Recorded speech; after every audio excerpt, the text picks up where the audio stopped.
Kia ora, g'day, welcome back once again here with, I got sent through this video and basically the person that sent it through to me said, this hasn't aged well. They've noticed some of my other reactions that I've been doing to this guy in relation to Roberts Ridge. John Chapman, rest in peace, Medal of Honor recipient and should have 2 Medal of Honors.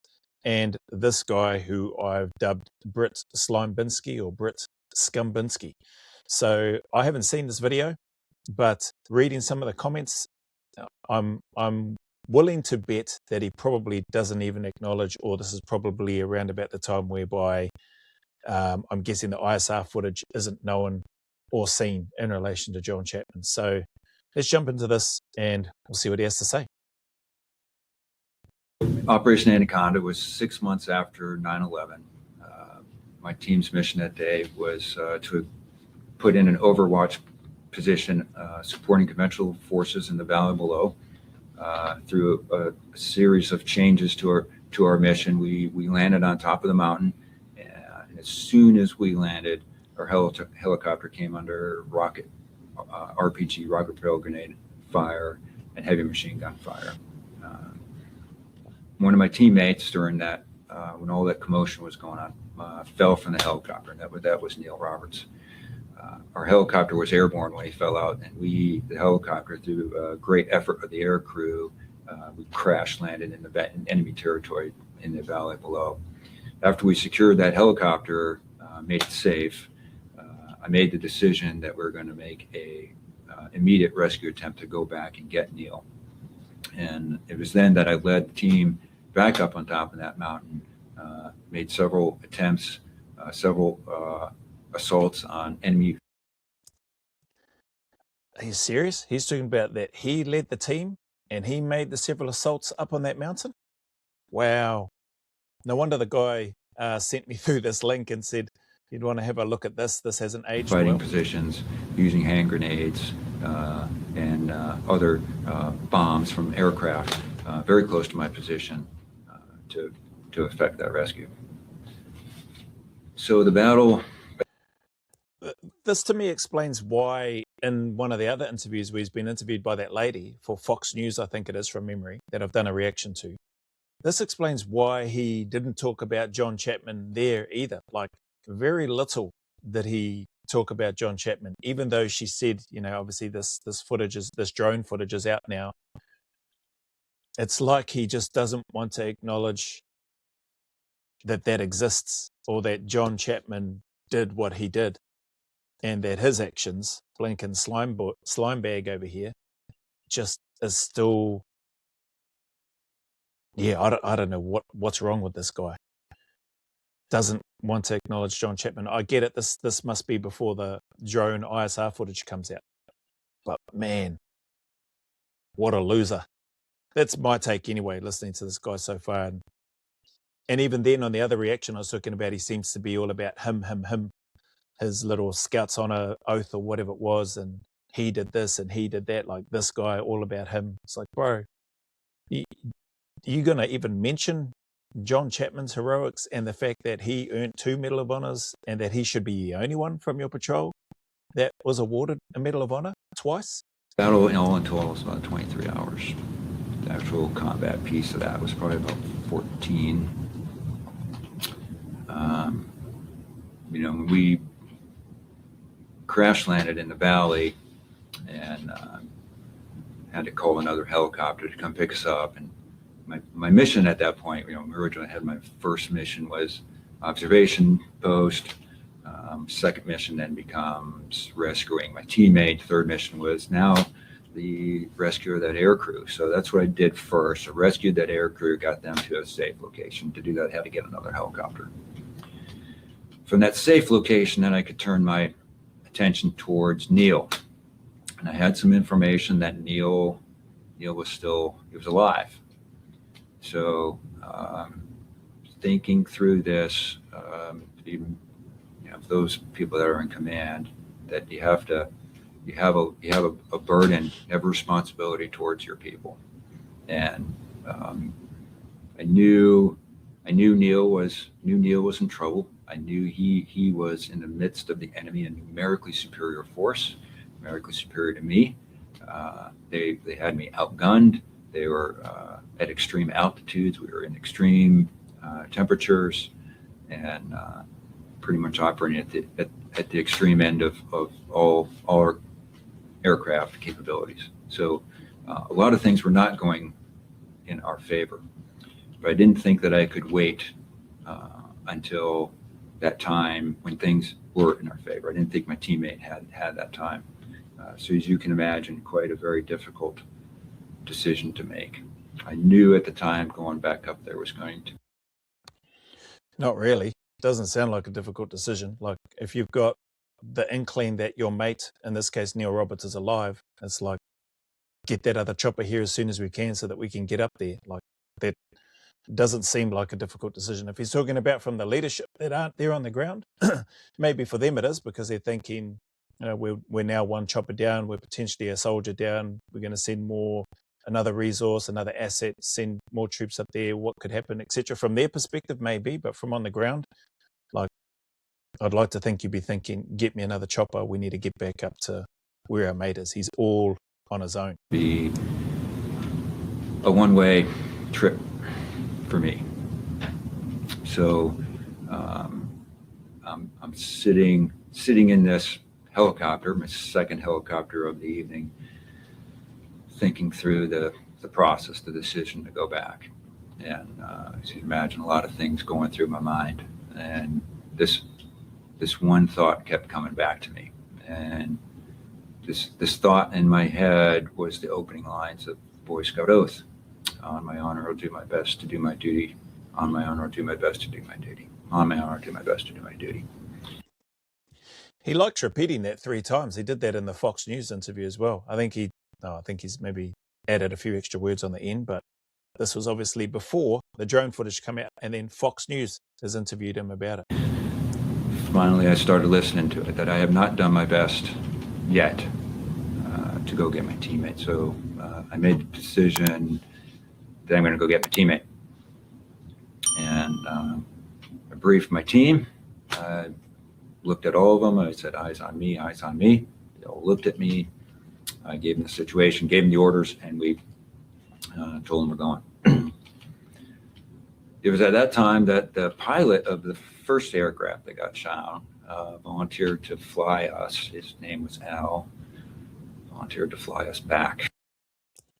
That's awesome. Al doing that, volunteering to go back again. Like, and it's nice that Bin-Ski here acknowledges the pilot that was the pilot for the first aircraft, if I heard correctly, that got shot down, volunteering to take these guys back up there. Like, that wouldn't have been probably wasn't an easy decision for him either. But I would imagine that, like this guy who's apparently the team leader of this team, the pilot of that first chopper that got shot down and whereby unfortunately Neil Roberts fell out the back, that pilot probably felt and feels a sense of responsibility as well and wants to go back there. So again, for him, it's probably a no-brainer. Whereas I'm sitting here listening to that thinking, man, that's awesome for that pilot to put up his hand and go, yep, I'll take you guys back up there. It's a very, very thing I needed. So grateful that he did a great amount of courage to take this guy. Man, he just got shot down. Now he's going to fly right back into exactly what he knows what he's getting into. And he did. Flew us right back. So as soon as we lifted off, I remember things getting very quiet, at least in my mind anyway. We're lifted off. I'm on the back of the helicopter, and I can remember got my night vision goggles on, and everything's green. Looking through my goggles, I'm looking back up the ramp, watching the countryside of Afghanistan going by, and this is when the leader has time to be alone with his thoughts. Get a few moments, and this is when my thoughts were drifting back to home, and going, to drift back to my son, and basically I'm telling him goodbye.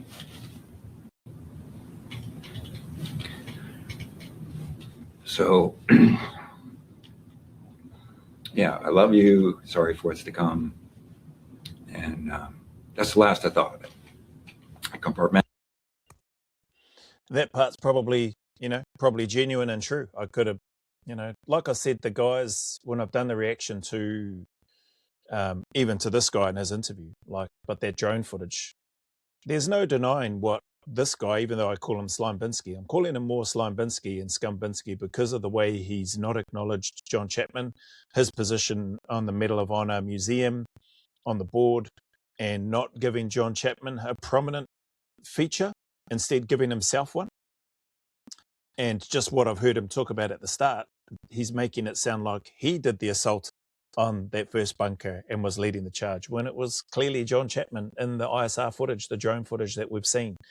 So all that stuff aside, that's where I'm coming from when I'm, not impressed by this guy. And I don't think he should have received the Medal of Honor based on what I envisaged the requirements must be for that. Like, give him a leadership, medal or something else, or something for a medal of gallantry or whatever they call it, their equivalent, but not America's highest military medal. That clearly goes to, and should only go to, in that particular context, that event, to John Chapman. And he should get 2 of them for his actions. Taking out the bunker one, and also risking his own life, eventually, paying the ultimate price to draw enemy fire so that those that had the hard landing and the other chopper that came in with the QRF could survive. Like, the vast majority of them could survive. Sadly, I think still 5 of them, or several of them, lost their lives. But if it wasn't for John Chapman, potentially that whole 22, 23 plus people die, or more, however many there were. When I'm listening to this guy and he's talking about, I guess that's natural for thoughts and minds to go back, especially if you're going into a hot LZ, which is what they were going into. And like I said, extremely brave, like what him and the rest of that team did. But haven't heard him talk about John Chapman once yet. So maybe he's going to get to it and talk about John Chapman's heroics in this video. But I haven't heard him mention anything about it. What I heard early on at the start was him assaulting and up the hill and leading the charge, basically. So anyway. Analyzed it, put it away in the back of my head. Put my mind back on task. And I'm looking out that ramp. We're sitting right next to me. The ramp has these pistons that come up and down. And I reach over, grab that piston of that aircraft. I stick my head about half outside the aircraft to look at my mountain coming up that I'm getting ready to go fight on. And I'm looking at it and I'm like, wow, what a majestic mountain this thing looks like. What a crazy thought about what we were about ready to get to go do, looking at this thing. But that's what I thought about it. Then we landed. We were taking heavy fire coming in, and we landed. Upon landing, I remember that same helo pilot telling me over my headset. I had a headset on, and he tells me, "Team leader, good luck." That's the last thing I remember hearing from him when I took the headset off. The ramp was down. I ran off the ramp. As soon as I got off the ramp, the snow was much deeper on top than I thought. So my first step off the ramp, first one off, first step, I took a tumble, much like if you've ever been in snow, and you step off your steps, right? You think that next step is there, and it's not. And you take a fall. I took a header right off the end of the plane, and got up off of that, wiped the snow from my face, and joined my guys, and walked up next to one of my teammates, John, and I asked John, I said, "John, what do you have?" Said he walked up to one of his teammates, John, like that ISR footage when they get off, and the commentator or the narrator of that ISR footage has got John Chapman all by himself, already starting to push up towards where bunker 1 is. So where they must have already had an inclination, or where John must have already known roughly where Neil Roberts must have fallen. Like, that's what it looks like to me in the footage. At no point in that ISR footage do I see old blinking McScumbag over here, Slime Binsky, going up to John, being right next to him, saying, "What do we have?" You kidding me? He said, I don't know. And then right away we started taking heavy fire from a bunker that was right in. John said, "I don't know." And right away we started taking heavy fire from a bunker. Bro, you were nowhere near John Chapman from what you've just described. And even the narrator talks about in that ISR footage, at no point Like, you start making your way to him, massive respect, credit to you, but at no point do you get right beside him or right next to him, and at no point do you assault bunker one with him. You wait until he's assaulted it by himself, he's cleared it by himself. You must have got comms or positive confirmation from him that it is clear, and then you see in the footage that you make your way up. This is nuts. In front of us, dug in position underneath a tree at the tarp, heavy sustained machine gun fire coming out of there. That gunfire came right at us. It hit John. The bullets went through my clothes, through my pants, went through my gear. I dived behind a nearby rock, and I noticed John. John was down. So I took a look around at all my teammates. We were taking heavy fire. Wow. This is what he's describing is not even, he hasn't acknowledged John Chapman anywhere in that. He hasn't acknowledged John Chapman's bravery, his willingness to sacrifice himself, and just the aggression, the speed, the heart of that man to just go full tilt towards bunker one, and he took it out. He took out the two enemy in there based on the narration that I remember. This guy hasn't mentioned any of that. What a loser. From three sides, certainly in front of us, to my immediate left, further left, and right behind us, so about 270 degrees. And as I look around, there's all these muzzle flashes from everywhere, and I'm thinking there's a lot of people up here. I look at my guys because I have to keep track of all of them, and all of them, they're engaged in their own little battles with different positions. But certainly the one that's the heaviest fire is coming from the bunker. That's right in front of me. And I realize that. Wow. The heaviest fighting and firepower is coming from the bunker that's right in front of me. Not right in front of John Chapman, who I'm behind John Chapman, but right in front of me. Bro, how this guy,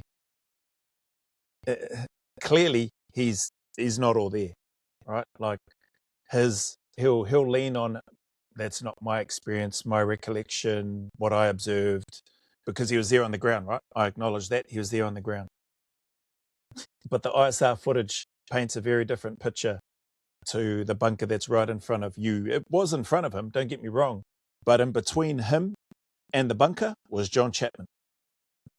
Hey, we gotta, we're all out in the open, and there's bullets snapping by our heads, like little snapping, and you can see puffs of snow coming up all around us, and the bullets, it's pretty heavy. We're out in the open. I know I got to silence this gun for this bunker, so pull a grenade out of my pocket and run up to it as quickly as I can, throw a grenade in there, and then dive back behind the rock. Wow, this guy is out.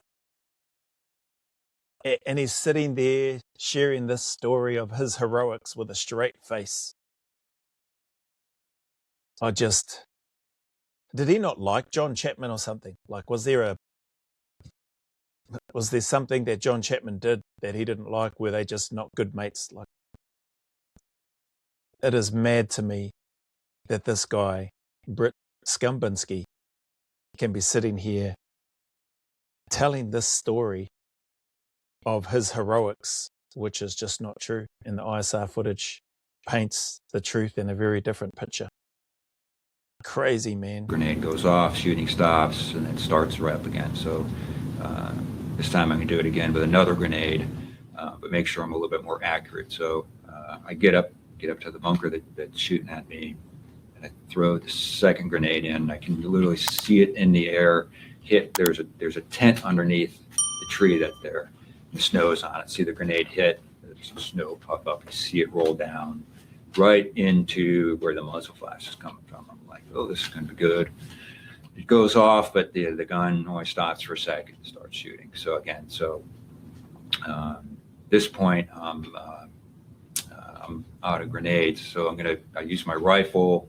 I should take rifle shots at the muzzle flash there. I just put my laser on it and pull the trigger and shoot in that way.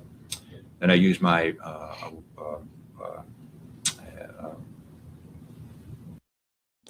Then I use my trying to gather his thoughts, because what I'm hearing is, and he's likely realizing what I'm telling, what he's talking about is BS. John Chapman took out the bunker.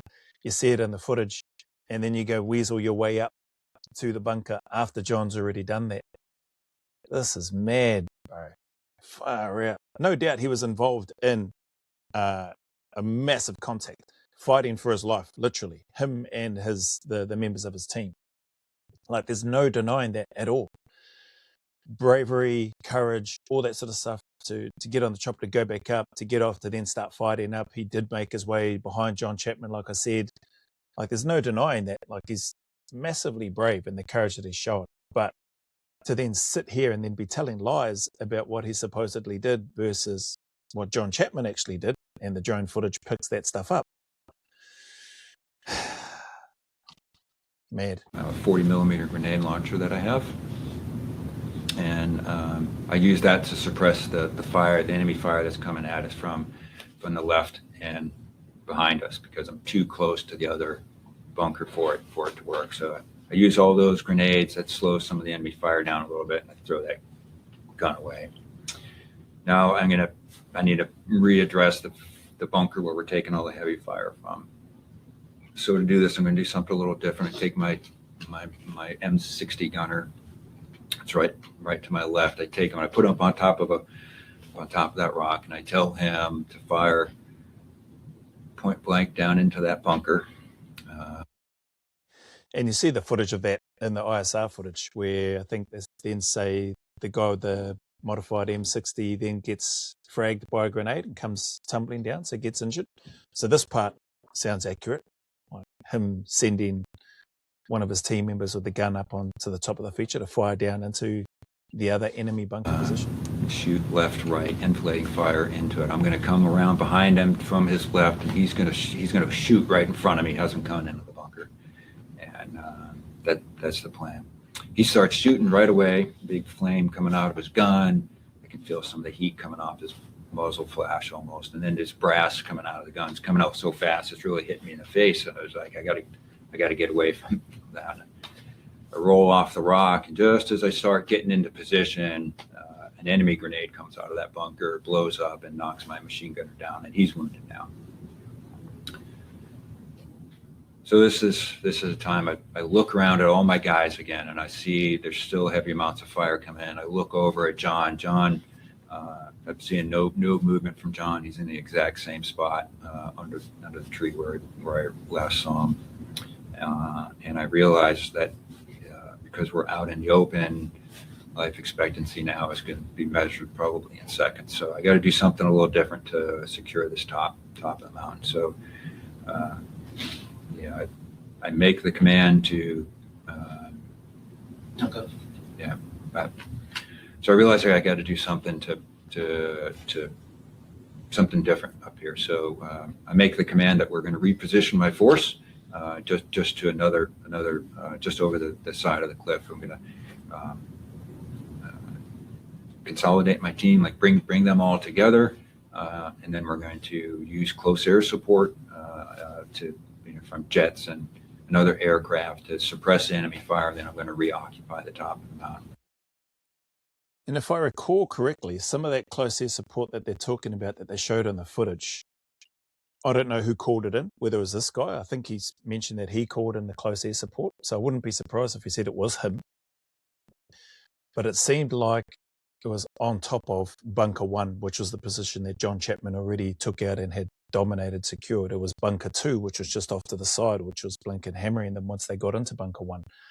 So those interlocking arcs, obviously, by the enemy forces that were up there. But calling in close air support onto Bunker 1, just if that's what he did, I'd love to hear the radio log. It just doesn't make sense. You've secured Bunker 1, and you know Neil Roberts and John Chapman are in vicinity of Bunker 1. Surely you'd rather be calling the air support, close air support, onto what is deemed Bunker 2. To get over there, we got to crawl because the enemy fire is pretty heavy. So to doing that, I go and I crawl over the top of John, looking for some sign of life from him, and I didn't get anything from John. Man, just the way, and he mentions that in the Fox News interview, but just the way that he describes this crawling over, you crawl over to your mate, cool, you've got there. The fact that you don't then try to drag him away. So this is where and why I don't think he made any attempt to go to John Chapman. And it may have been because he felt that the enemy fire was too effective. And if that's the case, that's what he should have just said, rather than making it sound like he crawled on top of him, was checking him for signs of life, saw nothing, and then buggered off, because that's what it sounds like, the alternative. And then in the same breath, in the same interview, saying that he and they left nobody behind. So we continue to relocate to another location. I get all my guys together, and as we're getting the guys together, I take another seriously wounded guy. He gets hit in the leg, ironically, from the very same machine gun where I was just fighting, or that very same bunker. So now I got another wounded guy. So I get all our guys together in the trees, and it's really no more than probably 30 feet away from where our first engagement was. It's just now I have a little bit of terrain between me and the enemy guns, and I start calling in the close air support, which is in the form of an AC-130 gunship, and then eventually it was 500-pound bombs. Calling those in very, very close to our position, and by that time, a lot of the sun is starting to come up, and we're starting to have incoming enemy mortar rounds are landing very close to us.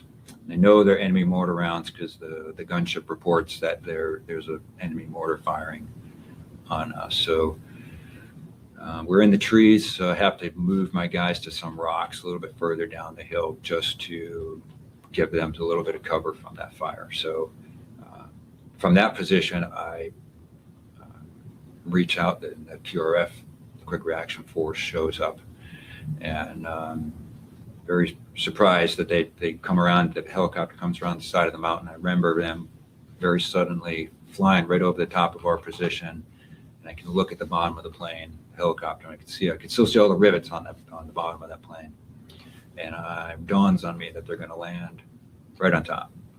And so I'm trying to make radio contact with them, and as soon as I do that, they themselves come under heavy fire from on top of the mountain. So now there's contact, heavy contact. Man, and at no point in this, I'm just waiting for him to talk about John Chapman and the fact that he clearly, even if he was knocked out and was unresponsive, if he did actually crawl over to him and check him out, he got back into the fight. Like whether he just was concussed or knocked out for a moment and then woke back up. I haven't heard him talk about John Chapman exposing himself up at that bunker where he was left behind by this guy and drew the enemy's fire, so much so that the other chopper, even though it got hit, it enabled them to be able to land and then get out of there, or most of them survive. It's just, he hasn't mentioned any of that. Contact again up on top of that mountain. So I'm able to contact the second helicopter from the Quick Reaction Force and direct them to land at a safe location. From that location, they unloaded the second half of that Ranger platoon, and they proceeded up to the top of the mountain and then secured the top of the mountain. So with that mountain secured, I can put my attention towards my guys and moving them to a location where I get my wounded evacuated. And that's what we did for the rest of the day, and then defended our position throughout the remainder of the day. And that evening, we were extracted back to our base. That last part of what he's spoken about is probably the only real part of what he's just described. Like, it's completely contrary to the ISR footage that shows the actions of John Chapman versus what this guy has chosen to speak about, the supposed team leader, and leaving the guy behind. Well, two of the guys from his team, Neil Roberts and John Chapman. But I think the aspect or the part where I know I've spoken about in one of the other reactions where he's been interviewed by Fox News, where he's saying that they left no one behind, is probably because of that reorg and the fact that the QRF were able to secure the top of that ridge. And then because nobody had left there, obviously the other chopper that came in with the QRF got hit as well, so they weren't going to be able to fly back off that feature in that particular chopper. So no other option but to secure that area, reorganize, grab the wounded, treat them as well as they can in location, and then at that stage retrieve the bodies, I think is what happened in terms of retrieving Neil Roberts, aka Roberts Ridge, who they went back up there initially to try to rescue, and then John Chapman, the guy who also lost his life, one of 7 people, so a total of 7 that lost their lives there, if I remember the other interviews correctly. So rest in peace to those guys. But John Chapman's actions, Medal of Honor. This guy, Scum-Bin-Ski, how he and why he chose to not acknowledge the bravery, the courage of John Chapman, I think is only stored away in his little brain for him to be able to understand and unlock and share one day. The fact that he's been awarded the Medal of Honor, America's highest medal for gallantry, bravery, courage. And the ISR footage doesn't show, from what I've seen, anything that for him to be awarded the Medal of Honor. It should only be John Chapman, from what we can see in there, and the fighting that took place. The fact that this guy even accepted it, like when it was presented to him or offered, and didn't decline it because of the fact that he had John Chapman between him and the enemy bunker.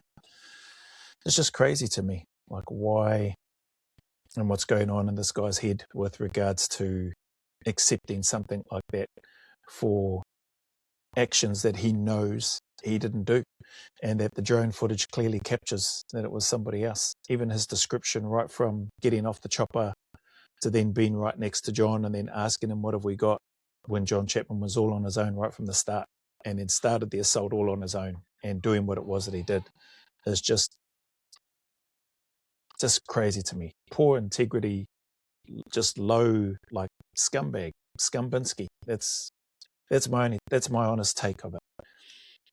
In regards to his failure to recognize and acknowledge John Chapman, and his failure of accepting the Medal of Honor, even with the footage that's come out, he's, I guess he's got to dig his heels in now. He's in the Medal of Honor Museum. He's on the board for this Medal of Honor Museum. He's given himself his own prominent display, and John Chapman's got a lesser display. His display, from what I understand from people that have been there and that have spoken on other podcasts, he doesn't even acknowledge John Chapman's heroics and the VC that he's since been awarded. I think John Chapman got awarded the Victoria Cross posthumously in 2018. 2018. This took place in 2002. How long has this twat been walking around with a Medal of Honor for that task, which the ISR footage clearly shows, in my opinion, he didn't earn or deserve. He didn't earn one and doesn't deserve one. But anyway, that's not for me to make those decisions. That's the American military and whoever makes those decisions for actual heroes to receive the highest military honor. And you've got somebody, in my opinion, for what it's worth, you've got somebody here in your military, former military member, who's strutting around with a Medal of Honor, quoting his little Boy Scout oath, who doesn't deserve one, in my opinion. Doesn't deserve the Medal of Honor. Does he deserve recognition for his bravery and courage, all that sort of stuff, leading the team, going back up to Roberts Ridge and doing what they did? Yes, 100%. But should he be getting the same award as what John Chapman has received? I don't know. You be the judge of it. You can see the footage for yourself. It doesn't look like it from my perspective, from where I'm sitting. But anyway, that being said, that's it for this reaction to here. I don't know that I need to worry about delving into more of the anti-hero podcast reactions to that. I may do one more just to see if there's anything else. But man, after seeing the ISR footage, after seeing this guy's interview on Fox News, after being sent this link to however long ago this was, and him talking about this, and I'm assuming he's giving this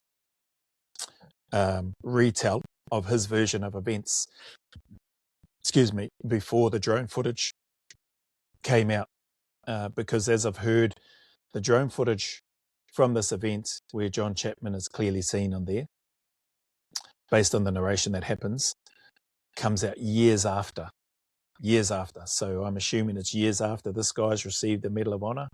And leading up into that point, anybody that would have heard his version of events would have gone, wow, that's amazing. Like he's downplaying a lot of what he did in that space. And for me, it's not until you see the drone footage where I go, oh, okay, well, that's why it's downplayed a bit. Like he's not so clear on a number of the specifics, because it was actually John Chapman that did the heavy lifting and did the hard hitting, and that ultimately risked it all to try to save Neil Roberts, but also ultimately save as many as he could, including the scumbag. Scumbag from the perspective of, again, to reiterate, him not being honest about John Chapman's actions and his own actions. Was he brave? Was he courageous? Yes. Him and the rest of those SEALs in that team. Like I said, give them some other gallantry medal or something like that. But the highest award goes to John Chapman. Rest in peace to that man. 2 times Medal of Honor in the one action. But anyway, thanks again for your time. Keen to hear your comments and thoughts, whether you reckon this guy still should have the Medal of Honor or not. I'd be super interested to read your comments. My take, I don't see myself changing my position. He doesn't deserve it. But he's been awarded one. It's him that has to wear that out in public if he chooses to wear that when he's attending memorial events and that sort of thing, remembrance days and etc. It's him that has to wear that and to be able to look himself in the mirror and go, yep, I deserve this, I earned it, whatever. I think he knows that he didn't deserve it. So that being said, that's my reaction to this. We'll see how we go with other ones, but I think I've probably reacted the heck out of this Anaconda and this Fraud-Bin-Ski. And rest in peace once again to Master Sergeant John Chapman, Medal of Honor, and to Neil Roberts and to the other 5 who lost their lives in that particular event going in there. So until the next video, we'll see you on the next one.